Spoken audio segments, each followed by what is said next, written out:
자, 오늘 이제 우리가 드디어 로마서 2장으로 들어왔습니다. 7번째 만에 우리 2장으로 이렇게 들어오게 되었는데요. 지난 시간 내용을 잠깐 보면 우리가 1장 16절과 17절이 로마서의 주제라고 이렇게 말씀을 드렸어요. 나는 복음을 부끄러워하지 않는다. 왜냐하면 이 복음은 모든 믿는 자에게 구원을 주시는 하나님의 능력이기 때문이다.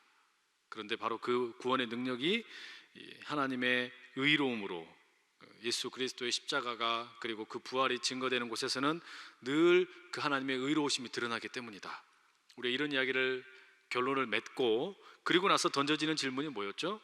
도대체 그런데 왜 그 구원이라는 게 필요하냐? 왜 구원이 필요하냐? 나는 그 구원이 필요 없는 것 같은데 이렇게 반문하는 사람들에게 뭐라 그러는 거예요? 모든 사람이 다 하나님의 진노 아래에 있다. 우리 이런 이야기 나눴죠? 하나님의 진노 아래에 있기 때문에 필연적으로 죽을 수밖에 없다. 하나님께서 온 피조물들 가운데 그 하나님을 알 수 있는 지식을 심어 놓았지만 사람들은 어땠습니까? 그 생각이 허망해지고 마음이 어두컴컴해져서 오히려 그 마음이 하나님을 떠나고 우상을 섬기고 심지어는 성적인 타락도 나타나고, 그리고 1장의 후반부에 나오는 것처럼 불의, 추악, 탐욕, 악의가 가득함, 시기, 살인, 분쟁, 사기, 이런 것들이 가득한 이 죄악의 모습으로 뭐라 그럴까요? 이렇게 문제가 생겼다라는 거예요. 그러니 이 사람들은 다 모두가 다 하나님의 진노 아래에 있다. 그런데 그 하나님의 진노 아래에 있음을 보여주는 가장 분명한 표현이 뭐였냐면 내버려 두었다. 그렇죠? 내버려 두었다. 네 마음대로 해봐라 하고 내버려 두었다라는 거였잖아요. 그래놓고 보니까 사람들의 운명이라는 것이 1장 32절에 뭐라고 결론이 내려졌습니까? 함께 읽어볼까요? 시작. 그들이 이 같은 일을 행하는 자는 사형에 해당한다고 하나님께서 정하심을 알고도 자기들만 행할 뿐 아니라 또한 그런 일을 행하는 자들을 옳다 하느니라. 결국 그 하나님의 진노 아래서 내버려 두심을 당한 사람들은 모두가 다 결론이 뭡니까? 그대로 놔두면 사형이에요. 사형. 다 죽는 겁니다. 그렇죠?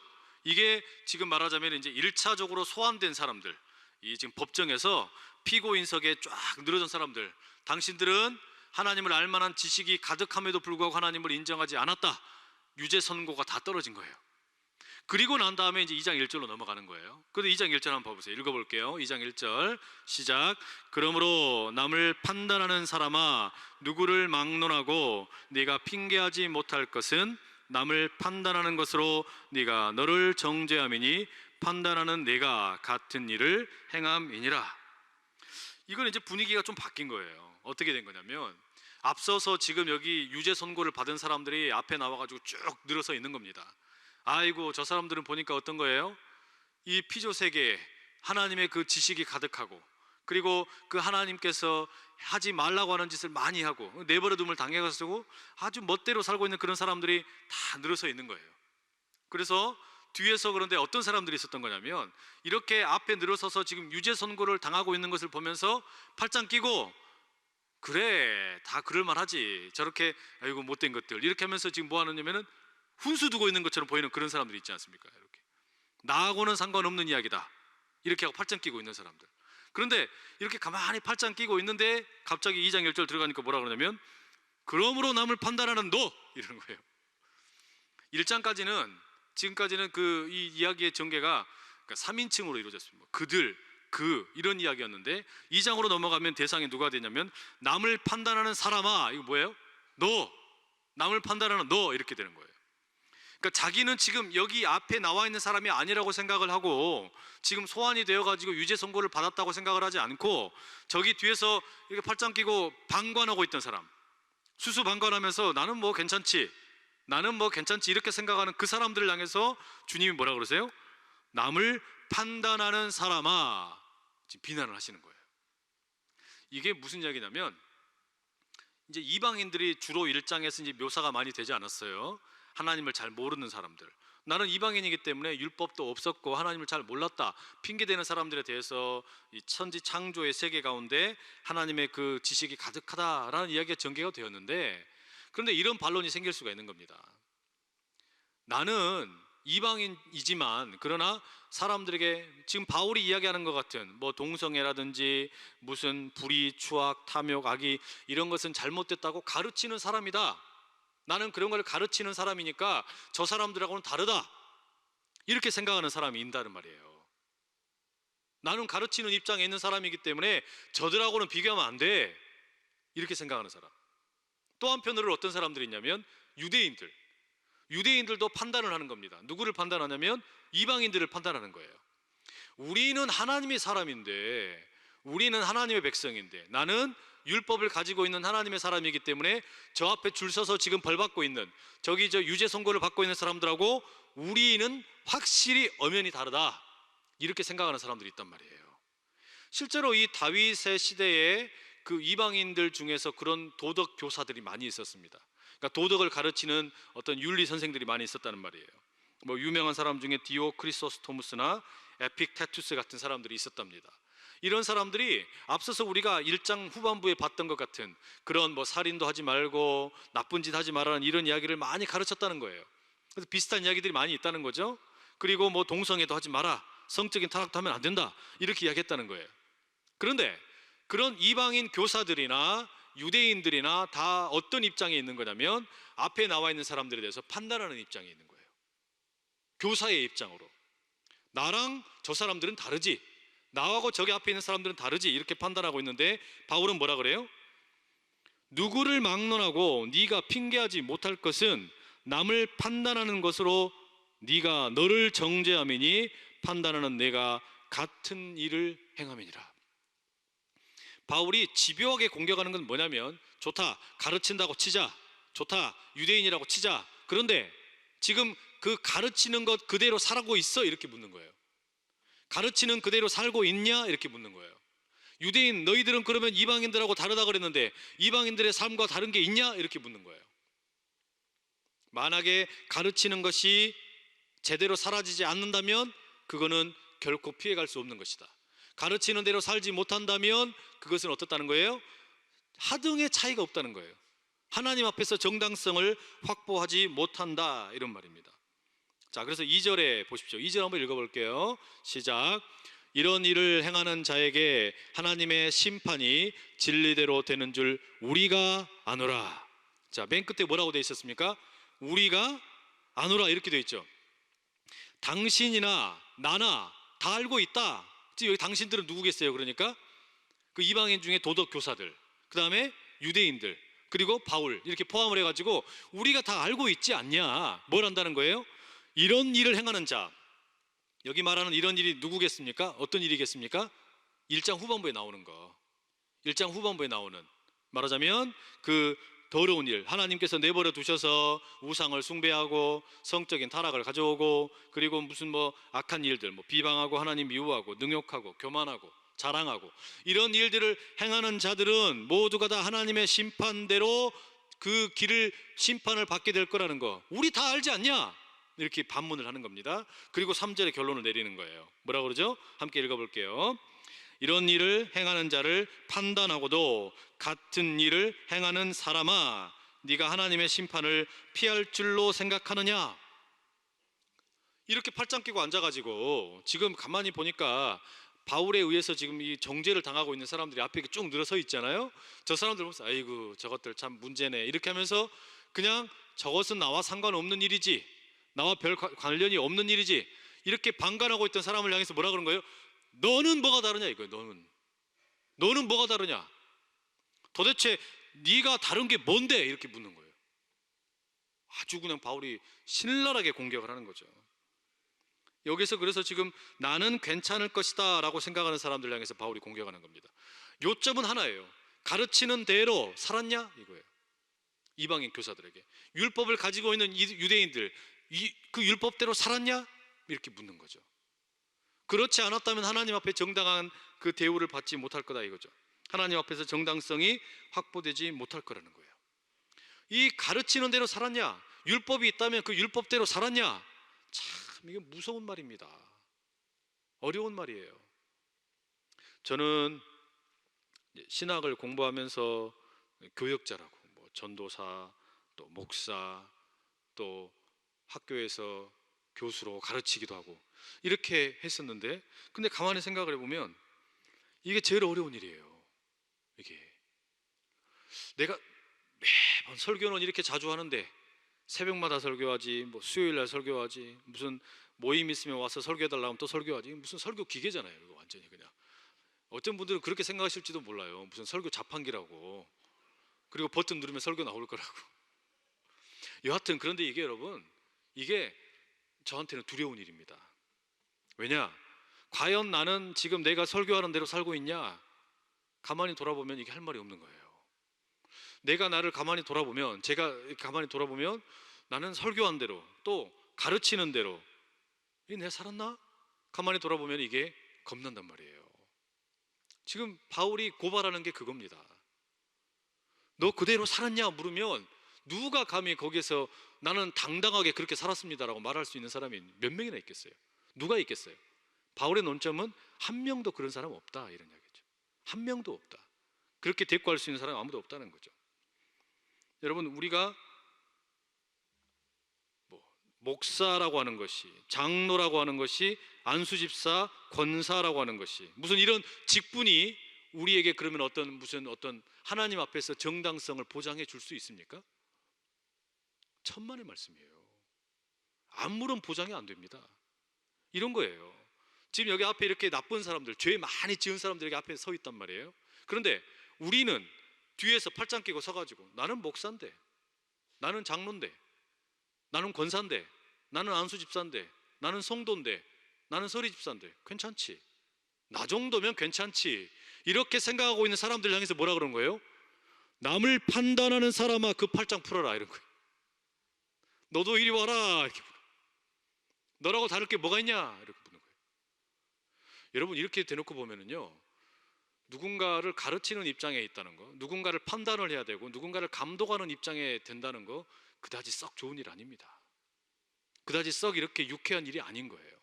그래서 성경에도 그런 가르침 많이 나오지 않습니까? 굳이 어떤 선생이 되려고 하지 말아라. 굳이 선생 되려고 하지 말아라. 1만 스승이 있을 때 진짜 스승은 누구라 그랬어요?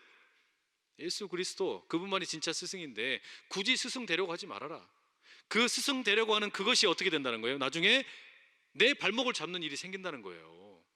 스승이 되려고, 또는 어떤 감독이 되려고, 또는 어떤 직분을 얻으려고 이렇게 애를 쓰고 노력하는데 그거에서 뭐 할래? 그래서 어쩌려고 이러는 거예요. 아, 저는 그래도 하나님한테 앞에 서가지고, 아, 저는 그래도 목사 아닙니까? 장로 아닙니까? 안수집사 아닙니까? 권사 아닙니까? 하나님 뭐라 그러는 줄 아세요? 그래서 어쩌라고? 그래서 어쩌라고 이러신다고요. 그 직분이 너에게 뭐가 의미가 있는데 이렇게 물으시는 거예요. 그 직책이라는 것이 도대체 무슨 의미가 있는데, 아유, 그래도 제가 이 세상에서 사는 동안에 그래도 이름께나 날린 유명한 사람 아닙니까? 내가 이래봬도 그래도 큰 회사 운영도 했었는데, 이래봬도 나라에서 내가 대통령도 했는데, 국무총리도 했는데, 장관이었는데, 국회의원이었는데, 하나님 똑같이 말씀하신다니까요. 그래서 뭐 어째라고? 그런 건 아무 쓸모가 없다는 거예요. 뭐만 보시는 거예요. 뭐만. 너 가르친 대로 살았냐? 너 네가 말한 대로 살았냐? 너 지금 네가 판단하는 그 사람의 입장에 있었는데, 그런데 넌 똑같이 살았냐? 이렇게 묻는 거예요. 할 말이 없는 거예요. 할 말이. 무서운 말입니다. 이게. 할 말이 없는 거예요. 그러니 여러분, 굳이 막 애써서 막 직분 맡으려고 하지 마십시오. 그 좋을 거 하나도 없어요. 하나님 앞에서 그것이 나의 정당성을 보장을 못 해준단 말이에요. 모든 사람이 하나님의 그 심판대 앞에 설 거다는 것이 2장 16절의 마지막 논리입니다. 2장 16절 말씀 한번 같이 읽어볼까요? 순서가 좀 바뀌긴 했지만 2장 16절 말씀 방송실에서 띄워줄 겁니다. 자, 함께 읽어볼게요. 시작. 곧 나의 복음에 이른 바와 같이 하나님이 예수 그리스도로 말미암아 사람들의 은밀한 것을 심판하시는 그날이라. 결국에 지금 결론은 뭐냐면, 이렇게 모든 사람을 세워놓고 지금 죄인이라고 다 선포가 이미 됐죠. 이방인들에 대해서. 이방인들에서 그렇게 선포한 다음에 그 다음에 조금 고상해 보이는 사람들이 있단 말이에요. 지금 2장에 나오는 사람들, 고상해 보이는 사람, 뭐 좀 힘께나 쓰는 사람들, 어깨에 좀 힘 좀 들어간 사람들 말이죠. 그런 직책 좀 있고 또 직분이 좀 높고 뭐 이런 사람들 말이에요. 이방인 중에 도덕 선생들, 유대인들, 율법을 가지고 있다고 뻐기고 있던 사람들, 오늘로 이야기하면은 목사, 장로, 권사, 안수집사, 또 세상에서 힘께나 쓰는 사장, 유명인, 연예인 이런 사람들, 그 사람들은 뒤에서 관망을 하고 있는데 주님이 다 소환을 하는 거예요. 너도 똑같아. 다를 게 뭐가 있어? 가르치는 대로 살지 못했다 그러면 다 똑같다는 거예요. 그래서 하나님의 이 심판이 결국은 마지막 때가 되면 그 누구도 그 하나님의 심판으로부터 숨을 데가 없다라는 거예요. 숨을 곳이라고는 없다. 이게 참 무거운 말씀이죠. 우리의 마음이 무겁고 좀 이렇게 불편하게 만들어지는 말씀이에요. 그런데 이게 사실인 걸 어떡합니까? 이게 사실이에요. 마지막 심판의 때에 하나님 앞에 서게 됐을 때 남는 것이 하나도 없는 거예요. 지금은 우리가 가면을 쓸 수도 있고 포장할 수도 있고 우리 스스로를 좀 근사하게 만들어 보일 수도 있지만 하나님 앞에 예수 그리스도의 십자가 앞에 이제는 심판대 앞에 서 있으면 발가벗겨지는 거 아닙니까? 고스란히 그 모든 행위들이 다 드러나는 거예요. 그래서 지금 이제 4절 보십시오. 자, 4절 함께 읽어봅니다. 시작. 혹 네가 하나님의 인자하심이 너를 인도하여 회개하게 하심을 알지 못하여 그의 인자하심과 용납하심과 길이 참으심이 풍성함을 멸시하느냐. 이게 무슨 말이냐면 그래도 나는 이방인 중에서 그래도 좀 괜찮은 도덕 선생이었고 그리고 나는 유대인이니까 율법을 가지고 있으니까 그러면 하나님이 나는 조금 더 예뻐해 주시겠지. 하나님이 나는 조금 더 인내해 주시겠지. 나에 대해서는 조금 더 좋은 선의를 베풀어 주시겠지. 착각하지 말라는 거예요. 착각하지 마라. 만약에 그렇게 생각했다 그러면 오히려 뭐라는 거예요? 하나님을 멸시하고 모욕하는 거라는 겁니다. 왜요? 하나님께서 인내하시고 하나님이 기다려주시는 것을 알면서도 돌이키지 않았으니까 더 큰 죄죠. 나에 대해서 하나님이 기다려주시고 인내해 주실 거라고 생각을 하면서 오히려 그것을 더 악용을 하고 거기에 대해서 오히려 더 당당하게 생각한다면 이건 더 큰 문제죠. 더 큰 문제예요. 아이고 나는 그래도 괜찮습니다. 하나님이 나는 그래도 특별하게 봐주실 겁니다. 천만의 말씀이라는 거예요. 천만의 말씀이라. 그런 건 없다. 이거 우리가 반드시 기억해야 될 내용이에요. 하나님은 지금 철저하게 따지시는 거예요. 그래서 5절에는 뭐라고 돼 있어요? 다만 너의 고집과 회개하지 아니한 마음을 따라 진노의 날 곧 하나님의 의로우신 심판이 나타나는 그날에 임할 진노를 너에게 쌓는도다. 아이고 그냥 점점 마음이 무거워지지 않으세요? 마음이 무거워지시기를 축복합니다. 이 말씀을 듣는데 마음이 안 무거워지면 그게 이상한 거예요. 마음이 무거워지셔야 되는 거예요. 이거 웃으라고 말씀드린 게 아니에요. 진짜로 우리의 마음이 무거워져야 되는 겁니다. 과연 나는 지금 어떤 모습인가 우리가 돌아봐야 되는 겁니다.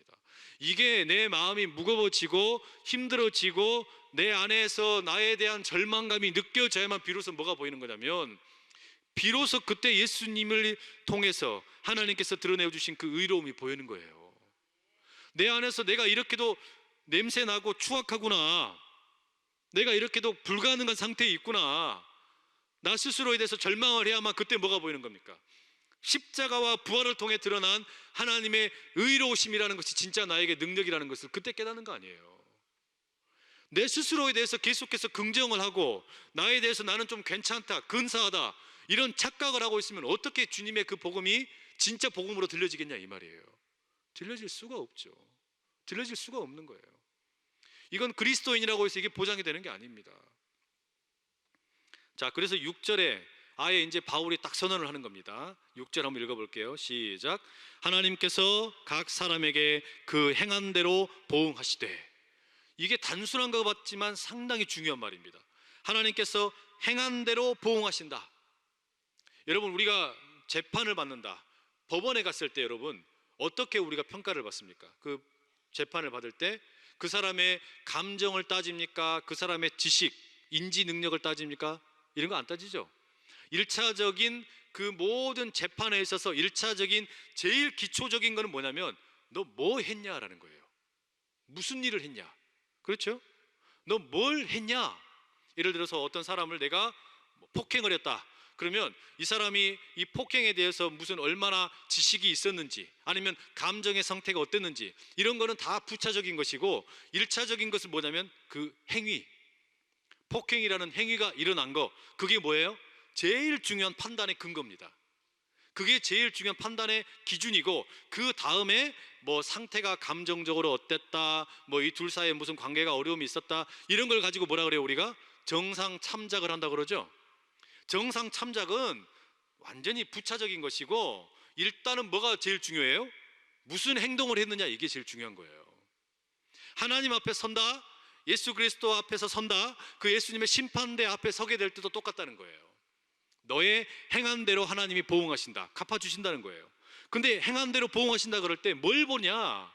그 믿음을 보는데, 그 믿음이라는 것이 너가 무슨 교리를 얼마나 아느냐, 천만의 말씀이다. 너가 감정적으로 얼마나 하나님께 영광을 돌렸냐, 얼마나 막 울부짖었냐, 얼마나 하나님께 기뻐하며 춤췄냐, 그것도 별거 아니에요. 일단 뭐가 나와야 되는 거예요? 믿음대로 살았냐, 이거예요. 믿음대로 살았냐, 어떻게 살았냐, 이걸 묻는다 이 말이에요. 그걸 가지고 뭐 하시겠다는 거예요? 판단하시겠다는 거예요. 무서운 말씀이죠. 그러니까 우리가 믿음에 대해서 착각을 하면 안 되는 게, 믿음을 내가 뭘 알고 있다라고 하는 걸로 생각을 하면 곤란하다 이 말이에요. 내가 뭘 믿냐라고 그랬을 때 믿습니다 하는 게 도대체 뭐냐 이거예요. 믿습니다 할 때 우리가 믿는다는 것은 내가 교리의 내용을 얼마나 잘 아냐, 이거 가지고 달려있는 일이 아니라는 말이죠. 그렇죠? 그 다음에 믿는다 그럴 때 내가 얼마나 열광적으로 뭐 찬양할 때 손을 들고 눈물을 흘리고 기뻐하고 춤을 추고, 그 감정적인 것으로 하나님이 우리의 믿음을 판단 안 하신다는 거예요. 믿는다는데 도대체 뭘 믿냐 그랬을 때, 판단을 하실 때 심판대 앞에서 그 모든 것의 기준은 믿음의 행위에 있다는 겁니다. 행위. 믿음이라는 것이 행위랑 어떻게 돼요? 떨어질 수가 없는 거예요. 우리가 지난번에도 언제 한번 그런 이야기 한번 드렸죠. 나이아가라 폭포 이야기 한번 드렸죠. 미국과 캐나다 사이에 외주를 이렇게 하나 연결을 해놓고 줄타기를 해서 미국에서 캐나다로 건너갑니다. 다 건너갔어요. 캐나다 국경에 도착을 하니까 거기 모여있던 사람들이 막 소리를 지르고 와 대단하다 박수를 치고 난리가 났어요. 이 줄타기를 해서 건너온 사람이 묻습니다. 여러분은 내가 이 줄타기를 다시 하고서 캐나다에서 미국으로 건너갈 거 믿습니까? 믿는데요.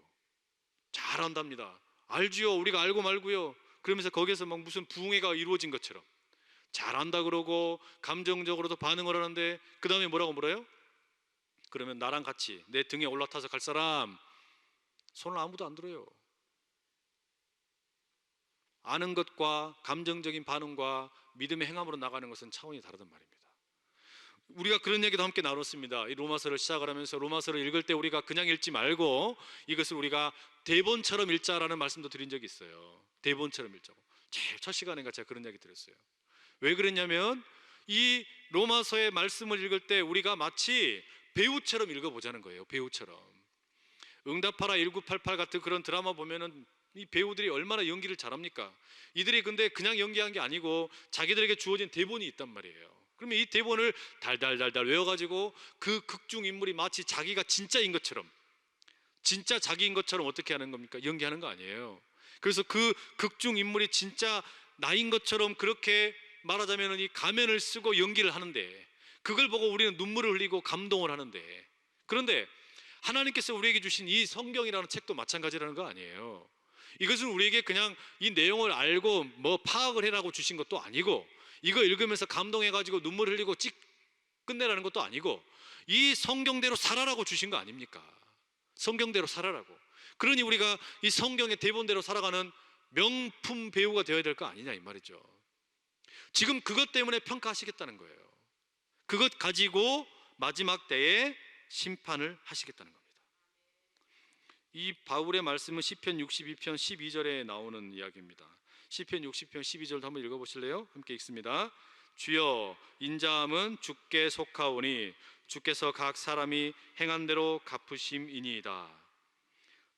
각 사람이 행한 대로 갚으심이니이다. 이 시편의 말씀을 고스란히 그대로 바울이 가지고 와서 지금 사용을 하고 있는 겁니다.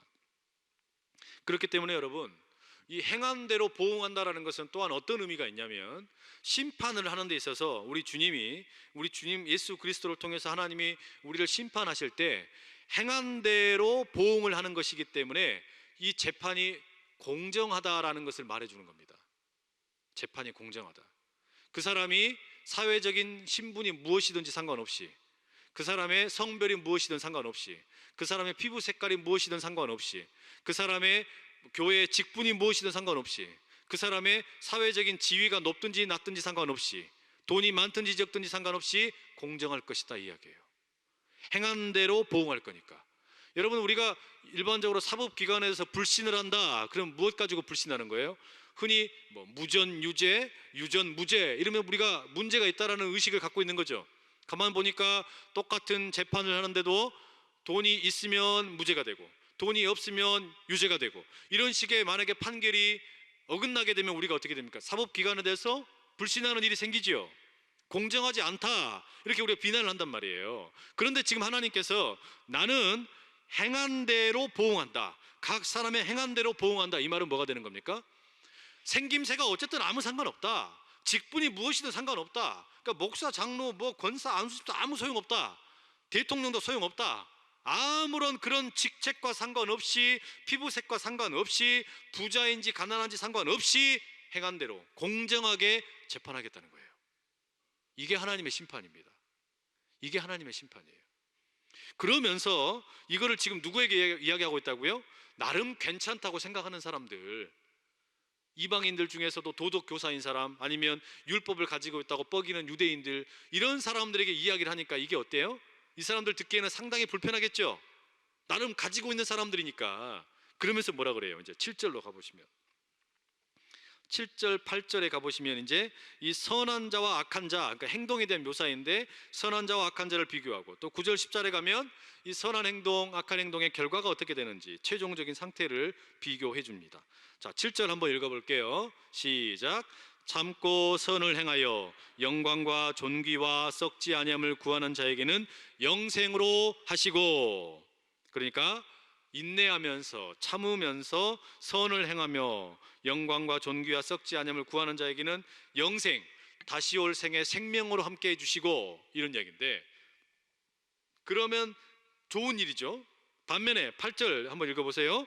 오직 당을 지어 진리를 따르지 아니하고 불의를 따르는 자에게는 진노와 분노로 하시리라.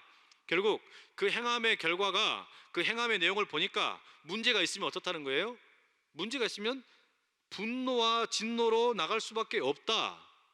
이거는 지금 결국은 그 누구도, 나중에 결국은 선언은 뭐냐면, 누구도 자기 행함으로는 의롭다함을 받을 사람이 없는데, 예수님께서 지금 이 바울이 그 말씀을 통해서 확실하게 이거를 결판을 내려버리는 거예요. 행함의 결론을 놓고 보면 아무도 선택을 받지 못할 것인데, 그런데 지금 여기서 뭐 이야기하는 겁니까? 선을 행했을 때는 당연히 그렇게 주어지는데, 나중에 가만히 보면 이제 그 자신의 선으로 의롭다함을 받을 사람은 없다라는 결론에 이제 이르게 되는 겁니다. 근데 지금 뭐 하는 거예요? 기준을 만드는 거예요. 기준. 나의 행함으로 보응을 하신다. 그리고 이제 9절 10절에 보시면 이 최종적인 상태가 어떻게 되냐?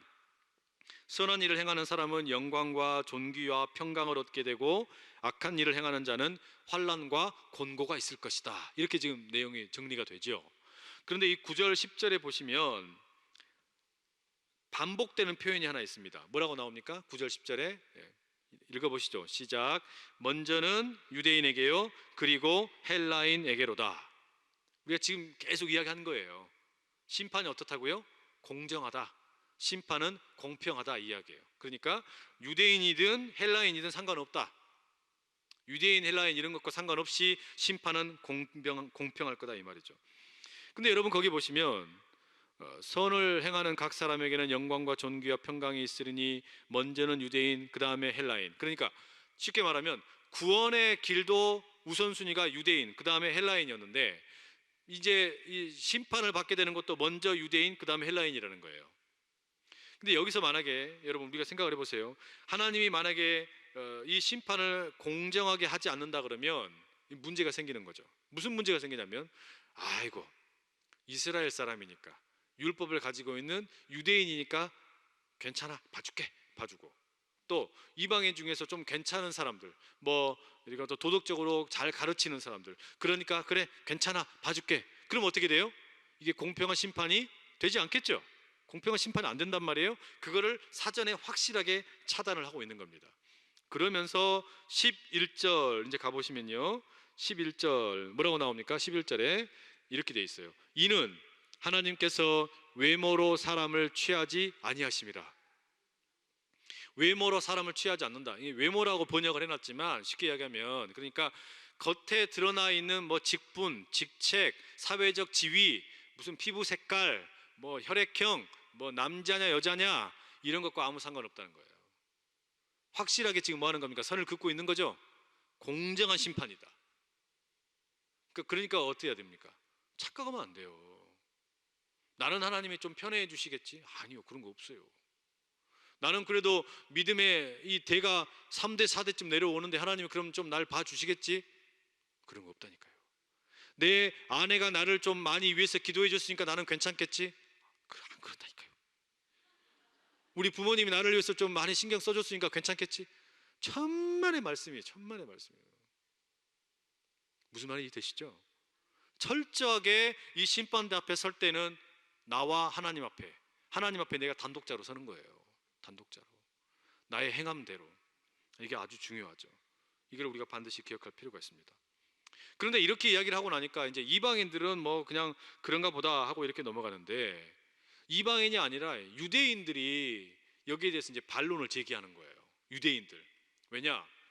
유대인들은 여러분 가만히 보십시오. 지금 유대인들 입장에서는 상당히 기분이 나빠요. 왜 기분이 나쁘냐면, 자기들은 그래도 지금 하나님을 안 지가 이방인들과 비교했을 때 수천 년 전에 아는 거 아닙니까?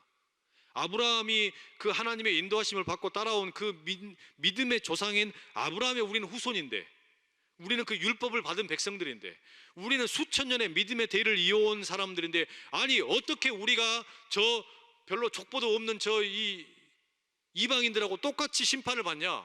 기분 나쁘다. 이렇게 따지는 거예요. 그럴듯하지 않습니까, 여러분?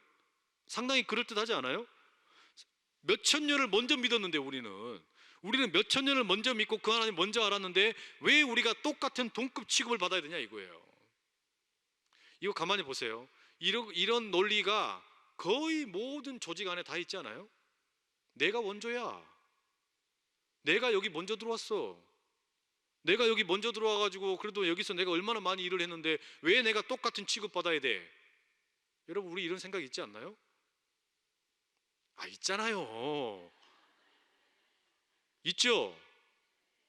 교회에도 그게 있어요. 교회에도 내가 여기서 지금 몇 년을 했는데, 내가 지금까지 해온 게 얼마나 많은데 왜 나를 똑같이 취급을 해? 기분 나쁘잖아요, 그러면. 근데 하나님 뭐라 그러신 거예요? 아서라, 그런 거 없다.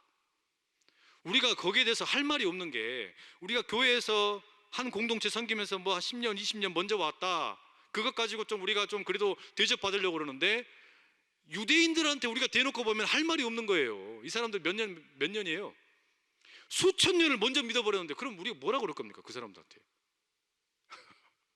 수천 년을 먼저 믿어버린 그 사람들에 대해서도 바울이 뭐라 그래요? 할 말 없을걸?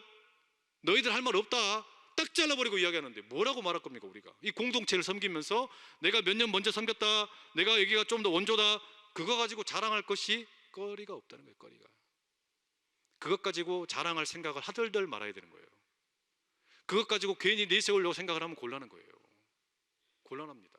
그런 생각을 가지고 있다는 것 자체가 뭐가 되는 거예요? 내 직책이나 직분이나 지위나 이런 걸 뭐 하겠다는 겁니까? 좀 대단하게 생각하고 싶다는 거 아닙니까? 그러죠? 사회에서도 그러지 않습니까?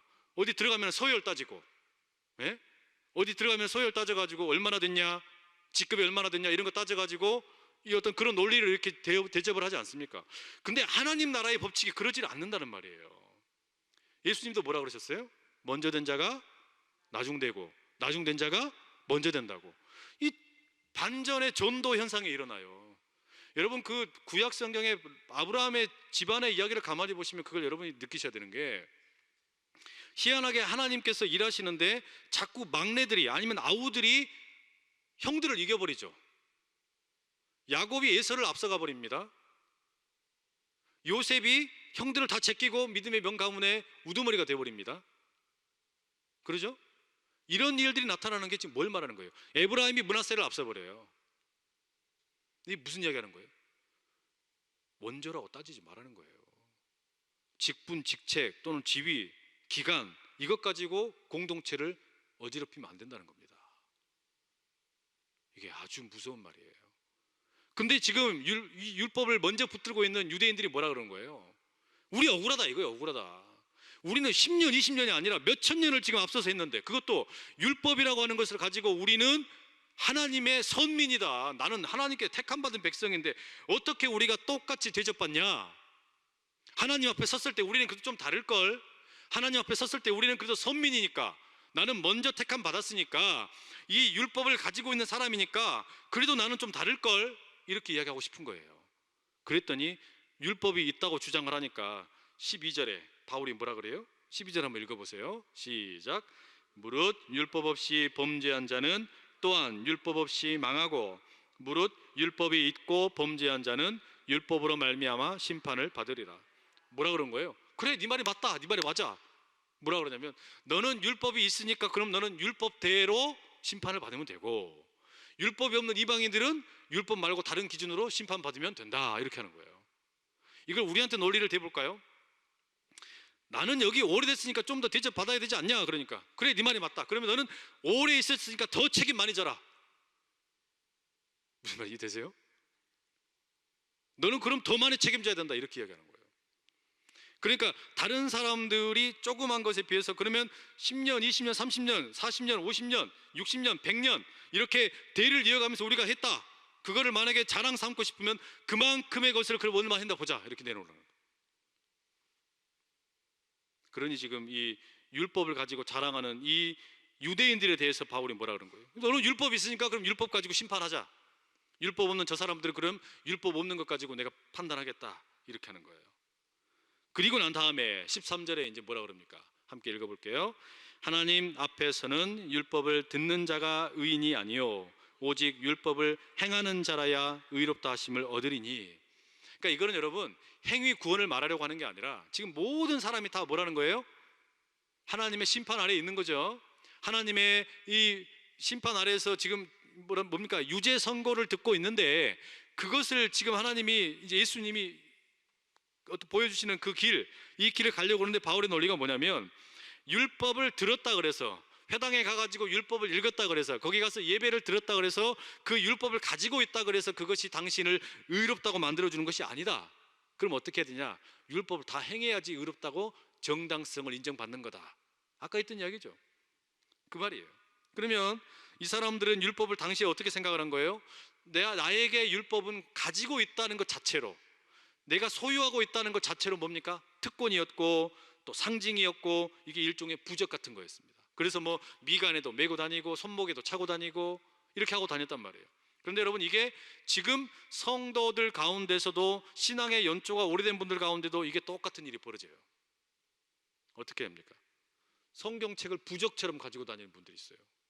성경을 물고기 마크를 자동차에다 붙여놓고 다니는데 그걸 부적처럼 붙여놓고 다니는 분들이 있어요. 그게 나를 지켜주겠지, 성경 들고 다니면 이게 나를 좀 폼나게 해주겠지, 성도를 만들어 주겠지. 전혀 그렇지 않다라는 거예요. 율법에 대해서도 회당에 가서 읽고 뭐 듣고 참석했고 그거 아무 의미가 없다. 뭐라고요? 13절에 율법을 듣는 자가 의인이 아니고 율법을 행하는 자라야 의롭다 하심을 받을 것이다. 그럼 이게 똑같지 않습니까? 내가 성경을 들고 다닌다고 그래서, 성경이 내 차 안에 있다고 그래서, 성경이 내 가방 안에 있다고 그래서 그것이 나를 자동적으로 하나님의 복음 앞에, 하나님 앞에, 그 하나님의 심판대 앞에서 정당성을 부여해 주지 않는다는 말이에요. 아까도 이야기 드렸지만, 그래서 뭐가 필요해요? 살아야 돼요. 살아야지. 살아내야지. 이 말씀대로 살아야지. 이게 핵심이다, 이 말입니다. 이게 필요하다는 거예요, 지금. 그러면서 이렇게 율법을 듣는 것이 의인이 아니고 율법을 행하여야 된다. 이 율법이라는 그 말 자체가 쉐마, 들으라 이스라엘 할 때 그 말, 들으라, 이 말 속에는 그냥 말 그대로의 들음을 말하는 게 아니고 그 들은 바 그대로 살아내는 데가 핵심이 있는 거 아닙니까? 그런데 14절과 15절에 가면 충격적인 이야기가 나와요. 14절, 15절에. 자, 14절, 15절 우리가 함께 읽겠는데요. 제가 14절, 여러분 15절 이렇게 한번 같이 읽어보겠습니다. 율법 없는 이방인이 본성으로 율법의 일을 행할 때에는 이 사람은 율법이 없어도 자기가 자기에게 율법이 되나니. 이런 이들은 그 양심이 증거가 되어 그 생각들이 서로 혹은 고발하며 혹은 변명하여 그 마음에 새긴 율법의 행위를 나타내느니라. 자, 여러분 보세요. 유대인들이 뭐라 그랬어요? 나는 율법을 지키지도 않으면서도, 율법대로 살지도 않으면서도 그걸 소유하고 있다라는 것 때문에, 선민의식 때문에, 그것 때문에 나는 특별하다라고 생각하고 있었단 말이에요. 그런데 충격적인 이야기를 바울이 들려주기를 뭐라 그러냐, 율법이 없는 이방인이 율법을 지켜버렸대요. 이거 어떡합니까 이제? 율법이 없는 이방인이 율법을 지켜버렸으니 율법을 가지고 있다고 과시하고 있던 사람이 완전히 부끄러워져 버린 거죠. 완전히 소위 말해서 쪽팔린 겁니다. 이거는 이제 나는 그래도 율법 붙들고 있다 그래가지고 뻗ing기고 있었는데 율법을 가지고 있지도 않은 이방인이 율법을 지켜버렸대요. 그러면 이 이방인이 누구겠어요? 이거는 지금 모든 사람은, 바울의 논리의 핵심은 모든 사람은 행위로는 구원을 받을 수가 없다, 이건 확실한 거예요. 그러면 지금 여기서 말하는 이 사람들은 누구예요? 율법이 없음에도 불구하고 이 이방인들은 율법을 지켜버렸대요. 율법을 완수해냈다는 겁니다. 이 사람들은 이방인인데, 나중에 뒤에 나올 이야기지만 이방인 출신 그리스도인 말하는 거예요. 이방인 출신 그리스도인들은 율법을 가지고 있지 않은 사람임에도 불구하고 이제 예수 그리스도를 통해서 율법을 살아냈다는 거예요. 획기적인 일이 생겨버린 거예요.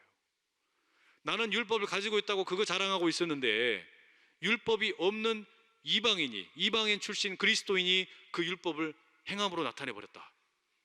14절에 보시면 이런 표현 나오죠. 율법 없는 이방인이 본성으로 율법의 일을 행할 때에는, 이 본성으로라는 말이 중요해요. 자 보세요. 본성으로, 율법 없는 이방인이 본성으로 할 때 이 본성으로를 어디다 갖다 붙이냐에 따라서 이제 해석이 달라져요. 보세요.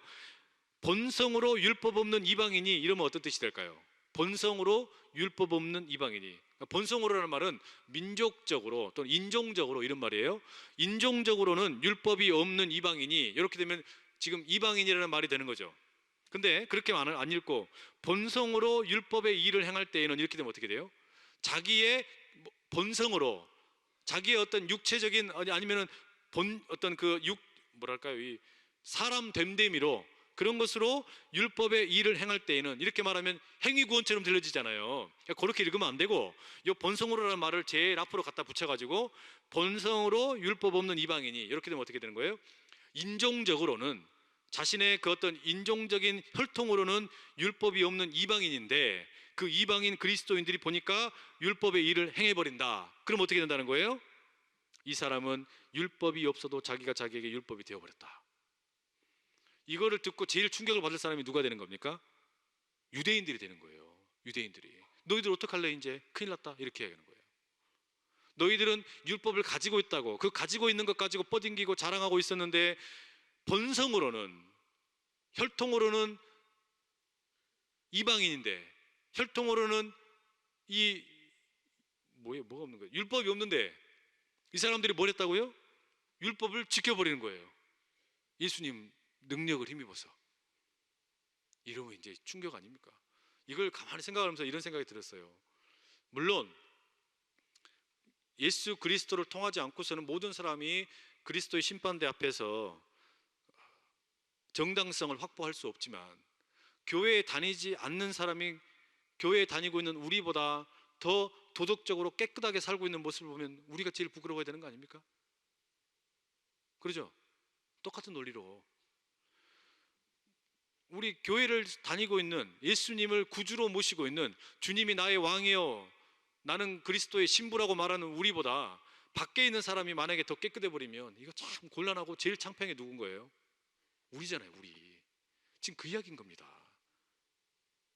물론 여기서 말하는 이 이방인은 물론 지금 이제 이방인들 중에서 예수님을 믿게 된 그리스도인을 말하는 거지만, 우리를 가만히 보면 우리의 이 신앙이 내적인 생명력이 없어져 버리면, 허울뿐인 허식만 남아있게 되면, 이게 그냥 어떤 이 형식만 남아있고 마음의 할례가 이루어지지 않게 되면 어떤 일이 생기냐, 세상에서 착한 일을 하는 사람들 때문에 우리가 부끄러워지는 거예요. 그래도 우리가 어떤 그 거룩한 이 멋진 모습으로 쓰임 받을 수 있기를 축복합니다. 그러지 말고, 그런 주도권을 빼앗기지 말고, 그러니까 무슨 이게 우리 경쟁적으로 해가지고 이기자는 게 아니고요, 더 멋있게 섬겨버리자는 거예요. 더 멋있게. 저 사람들이 섬기는 거 잘 하시잖아요. 하는 거 그대로 격려해 주는데 우리가 그걸 보면서 자극을 받아서 에라이 나는 더 잘 섬겨버려야지, 에라이 나는 더 사랑해버려야지, 에라이 나는 더 겸손해져 버려야지, 이런 결단이 일어나자는 거예요. 그럼 얼마나 멋있습니까? 옆에 있는 분들 이렇게 한번 인사해 보세요. 우리 더 멋있게 섬겨버립시다.